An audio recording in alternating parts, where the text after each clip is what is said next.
En muchas escuelas de Canadá es común encontrarse con estudiantes que se autoperciben como gatos, caballos, dinosaurios e incluso la luna. La identidad de género le ha abierto la puerta a toda una serie de autopercepciones que se deben celebrar en nombre de la diversidad y la inclusión. Varias escuelas canadienses incluso han tenido que comprar cajitas con arena para gatos porque estos niños merecen su baño inclusivo. Estos son los llamados niños transespecie, la última frontera de la ideología de género.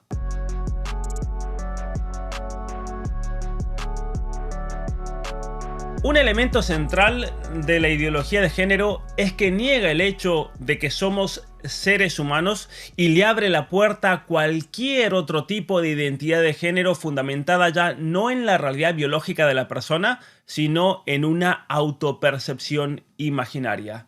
A esto lo desarrollo en mi libro Atrapado en el cuerpo equivocado, donde explico cómo la teoría queer no solamente niega la realidad del ser humano como varón o mujer, sino que también niega la esencia misma del ser humano, lo que significa ser humano, lo que somos como seres humanos, por lo que cualquier tipo de autopercepción es válida, incluso cuando nos identificamos con un animal. Esto es lo que estamos viendo en gran cantidad de adolescentes que en su inseguridad personal se autoperciben no solo como no binarios o de género fluido, sino que también en muchos países del primer mundo, como en Canadá, Inglaterra, Australia y Estados Unidos, están surgiendo gran cantidad de personas y de niños que ya no se autoperciben con una identidad de género determinada, sino que directamente se autoperciben como de otra especie. Una vez que se introduce la ideología de género en una escuela, lo que pasa es que se abre una caja de Pandora con un sinnúmero de problemas,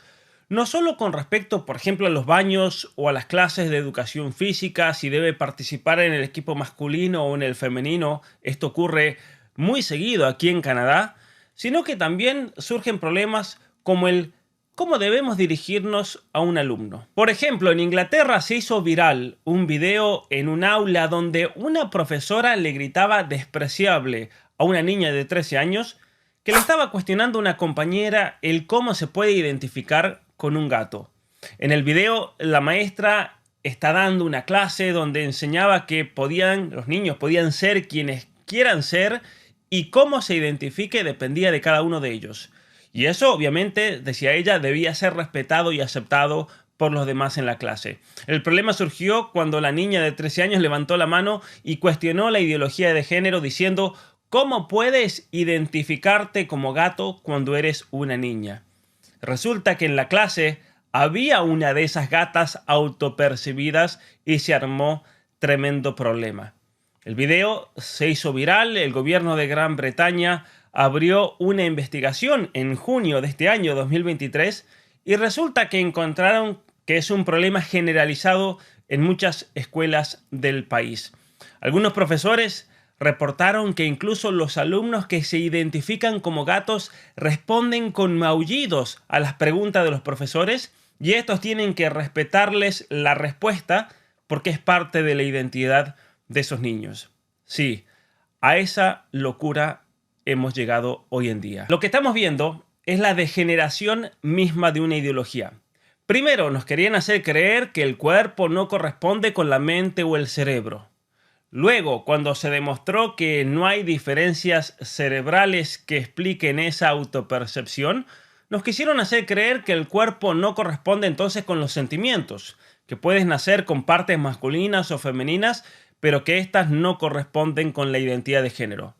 Nos quisieron hacer creer que así como pueden haber dos sexos, estos son asignados al nacer, son impuestos por los padres, como nos enseña el famoso unicornio del género.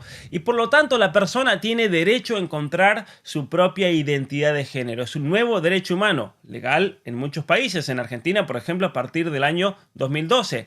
Y ese género puede ser uno o pueden ser varios de los cientos de géneros que se han inventado. Pero ahora resulta que esta misma ideología está degenerando en que ya ni siquiera se trata de una identidad de género, sino también de una identidad en cuanto a la especie. Es decir, podemos ser gatos, cabras, gallinas, camellos o incluso perros. Los transespecie, como se llama a estas personas, pretenden que la sociedad entienda sus sentimientos y sus sensaciones porque consideran que ni su anatomía ni su morfología define su especie animal. Ellos no se sienten humanos. De hecho, muchos de ellos quieren renunciar a sus derechos humanos para ser amparados por los derechos de protección animal. Quieren ser reconocidos y aceptados sin ser juzgados por sentirse animales atrapados en un cuerpo humano. En Japón, por ejemplo, un hombre gastó $14,000 el año pasado para transformarse en un collie y hace unos días salió a dar un paseo por primera vez en público. Como perro, se hace llamar Toko. Tiene redes sociales y hasta un canal en YouTube donde afirma confiado que el disfraz le ha ayudado a finalmente cumplir su sueño de convertirse en un animal. En uno de los clips, él escribió: ¿recuerdas tus sueños de cuando eras niño? ¿Quieres ser un héroe o un mago? Describiendo así su sueño de convertirse un día en un perro salvavidas. Y dice él: recuerdo haber escrito en mi libro de graduación de la escuela primaria que quería ser un perro y salir a caminar. El hombre finalmente ha cumplido su sueño, gracias a la ideología de género. Y cuando cumplí ese sueño, escribió en un cartel en uno de sus videos, eligió convertirse en un collie debido a la pequeña diferencia de tamaño entre esa raza y los seres humanos. Es decir, podía armarse un traje de collie, meterse dentro y, según él, que no se note demasiado. Zeppet, la empresa japonesa que fabricó el disfraz de collie de Toko, tardó 40 días en crear el disfraz de perro, que costó 2 millones de yenes, un poco más de $14,000 estadounidenses. Otro caso conocido de transespecie fue el de un hombre inglés que afirma ser un dálmata. Tom Peters se hizo conocido en un programa británico llamado This Morning, donde aseguró que se siente como un cachorro de dálmata y pide ser reconocido legalmente como el primer transespecie. El hombre contó que hace años vive como un perro, más concretamente como un dálmata. Camina con las 4 patas, come comida para perros, al menos dice eso, duerme en una cucha y ladra cuando se enoja. El medio hiperprogresista Vice sacó todo un artículo hace poco explicando qué significa ser transespecie. En el mismo entrevistan a un hombre australiano que se autopercibe como dragón y que afirma confiadamente lo siguiente. Leo aquí del artículo. Siempre me he sentido ajeno a mi cuerpo. No es mi esencia, solo un vehículo que sé cómo manejar. Además, dice él, ¿qué significa ser humano? Dice que se dio cuenta hace 15 años después de tener lo que describe como sueños proféticos de su vida pasada, que en realidad era un animal. Para él, usar disfraces es un elemento fundamental para representar su identidad. Y sigo citando aquí el artículo de Vice. Creo que nuestra realidad es como la describe la alegoría de la caverna de Platón. Somos prisioneros de nuestra propia carne. Nuestra habilidad de percibir la realidad es imperfecta porque necesita ser filtrada por nuestra carne. Es decir, hace uso de la alegoría de Platón, esa historia en la República donde una serie de prisioneros vivían en una caverna viendo las sombras que se proyectaban sobre una pared hasta que uno de ellos se libera y sale al aire libre y descubre que la realidad del sol es la verdadera realidad y ellos vivían engañados, presa de sus propios sentidos. Entonces, lo que este hombre está diciendo es que básicamente nosotros filtramos la realidad por nuestros sentimientos, por nuestros sentidos, y muchas veces ese cuerpo es como esa caverna que no nos hace ver la realidad de nuestra propia identidad. En el mismo artículo también entrevistan a Eric, un hombre lobo que afirma confiadamente el identificarse como un animal es una cuestión neurológica. Y dice así: con cuestiones neurológicas, quiero decir que es una identidad integrada en el cerebro desde el nacimiento. Es decir, básicamente esa identidad ya es parte de mi cerebro, lo cual va a ser muy difícil de probar porque si seguramente le hacemos una resonancia magnética a ese cerebro no vamos a encontrar ninguna diferencia. Pero continúa este Eric diciendo lo siguiente: nunca fui un niño normal. Capaz que ahí está la clave de su problema. Nunca fui un niño normal. Cuando era más joven me empeñaba en decirle a mis padres que era un perro. Sí, bastante normal, ¿no es cierto?, ser niño y empeñarse en decirle a los papás que eres un perro.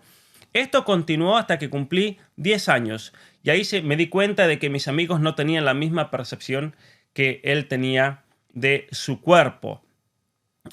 O sea, un problema de percepción. A uno de mis amigos le decía que sentía partes del cuerpo que yo no tenía. Me explicó. No tenía idea de que la mayoría no las sentían.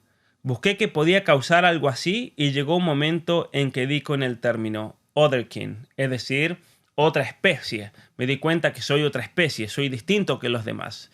Pero obviamente que aquí hay un problema psicopatológico de fondo en este niño. Otra chica que se relata en este artículo de Vice, Miranda, de 17 años, también se identifica como perro. Y dice lo siguiente aquí en el artículo: siempre estoy pensando en mi identidad. La mayoría de los animales comparte rasgos comunes y eso me dificulta mucho distinguir quién soy en realidad. Es decir, a ver, los animales comparten rasgos comunes, sí, el hecho de pertenecer a la especie animal, al género animal, el pertenecer a un grupo de seres que comparten el hecho de tener sentimientos, emociones.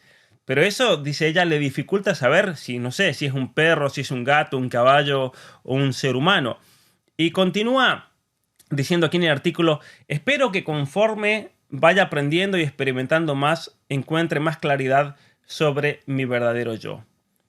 Muchos dirán que ser transespecie es algo totalmente distinto a la cuestión LGBT del género. De hecho, cuando uno presenta los casos de los transespecies, muchos activistas de este lobby LGBT salen a criticarlo diciéndolo: no, esas son personas que tienen problemas psicológicos, no tienen nada que ver con la cuestión LGBT. Pero en realidad parten del mismo principio que niega la realidad de la esencia humana. Es más, en el mismo artículo de Vice nos encontramos que muchos que se autoperciben como transespecie también se autoperciben como transgénero. Miranda, la chica que se autopercibe como perro, afirma lo siguiente: pareciera como si los miembros de la comunidad transgénero pensaran que ser transespecie es una parodia del transgenderismo y le tuvieran mucho odio, comentó ella. Obviamente ese no es nuestro caso, dice ella, no es nuestro caso. Muchos de nosotros pertenecemos a la comunidad LGBT+. Riviera, el hombre australiano que se identifica como dragón, también es transgénero, dice. Y básicamente continúa el artículo diciendo: ese acalorado debate sobre la apropiación del transgenerismo por parte de los otherkin, de los transespecies, es algo que me parece un poco frustrante porque yo soy trans. Es decir, el mismo transespecie a la vez se autopercibe en cuanto a ser humano con una identidad de género. O sea, una confusión absoluta. Por eso, una vez que se dejan de lado los hechos biológicos y objetivos de la persona y se los reemplaza por los sentimientos, por cuestiones como la autopercepción, es casi inevitable que esto derive en la confusión identitaria actual. Una vez que se introduce la ideología de género en las escuelas, es inevitable que tarde o temprano esos niños que no se acomodan al grupo social busquen llamar la atención o intenten justificar su aislamiento por medio de la identificación con un grupo animal. La ideología de género es peligrosísima porque anula lo esencial en cada uno de nosotros, el hecho de ser humanos libres, racionales y llamados a trascender. Mi nombre es Pablo Muñoz Iturrieta, gracias por ver este video, te invito a darle me gusta, a compartirlo y apoyar mi trabajo para crear mucho más contenidos como este. Muchas gracias y hasta la próxima.